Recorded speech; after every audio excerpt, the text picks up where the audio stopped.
Les éditions Autrement dit présentent Retour à Monte-Chiaro de Vincent Engel, première époque 1849-1889. À présent, sa famille prenait plus de place dans le cimetière que dans les rues de Monte-Chiaro.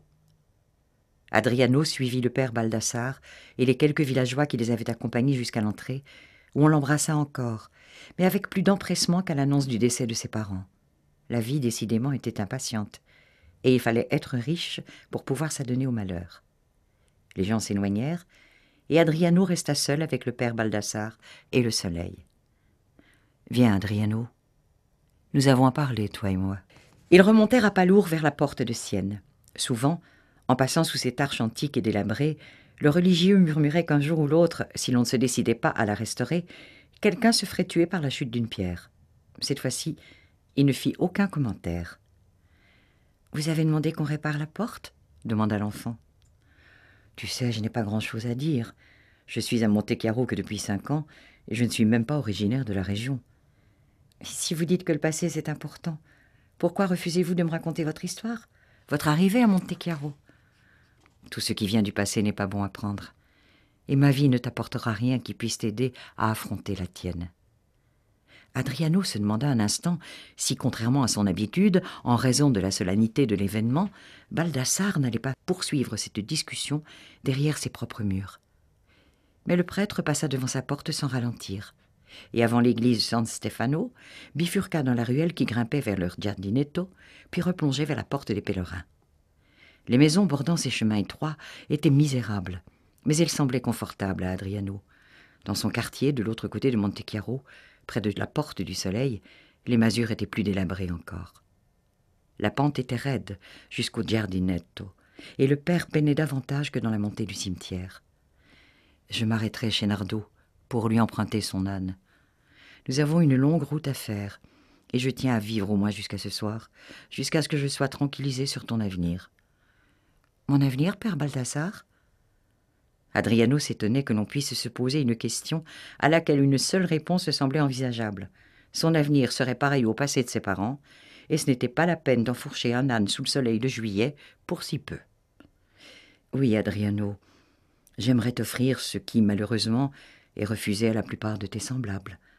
La possibilité de construire une vie qui ne soit pas dictée par la nécessité de survivre. » Ils quittèrent le giardinetto et arrivèrent chez Nardo qui les attendait, son âne prêt à partir.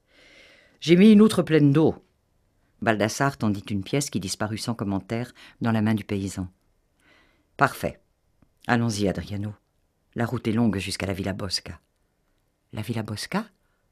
Vous m'emmenez chez le comte ?»« Le comte Bonifacio della Rocca. Oui, Adriano. » Ils se mirent en route, silencieux et songeurs, écrasés par la chaleur.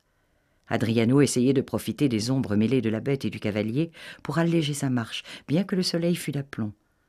Baldassare plissait les yeux et retardait autant que possible le moment où il céderait à la tentation de saisir le récipient rebondi qui ballottait contre sa jambe. Chemin faisant, Adriano perdit le fil de ses pensées.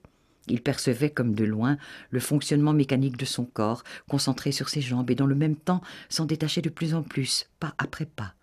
La sueur ruisselait sur ses tempes et brouillait sa vue, l'obligeant à tenir ses paupières presque closes. Il se laissait glisser au gré d'une musique sourde, symphonie de cigales et autres insectes, scandés par les sabots de la bête et les battements du sang à ses tempes. La route montait, descendait, sinuait, et les 2 compagnons s'abandonnaient à l'allure nonchalante du baudet. Adriano ne put estimer où ils en étaient de leur marche lorsqu'un changement mit fin à son hébétude. Baldassare avait arrêté sa monture et buvait à longs traits. Il tendit l'outre à Adriano et d'un geste du bras désigna quelque chose derrière l'enfant. « Regarde, Adriano, on devrait pouvoir être heureux dans un tel pays. » L'enfant se retourna tout en faisant couler de l'eau sur son visage et dans sa bouche. C'est alors qu'il découvrit son pays, somptueux dans son indifférence au désarroi des hommes, qui portait le soleil comme une parure de fête, et au loin, couronne de pierre sur sa colline, tenue à la plaine par des rubans de cyprès, Monte-Chiaro, comme jamais encore Adriano ne l'avait contemplé, qui semblait n'attendre que les hommes pour être enfin heureuses, et qui peut-être l'était sans eux, malgré ses pierres branlantes et les vicissitudes de ses habitants.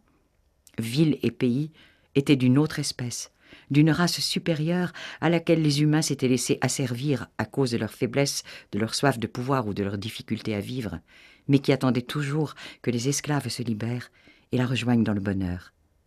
C'est là, sur le chemin de la Villa Bosca, qu'Adriano conclut un pacte avec sa ville, une alliance de soleil et de poussière, celle qui lui collait au visage. Sans savoir ce qu'il disait exactement, il prononça d'une voix rauque une prophétie que Balthazar se garda bien de lui faire préciser. « Je reviendrai. » Et ils se remirent en route. Retrouvez cette œuvre et beaucoup d'autres sur le site autrementdit.net.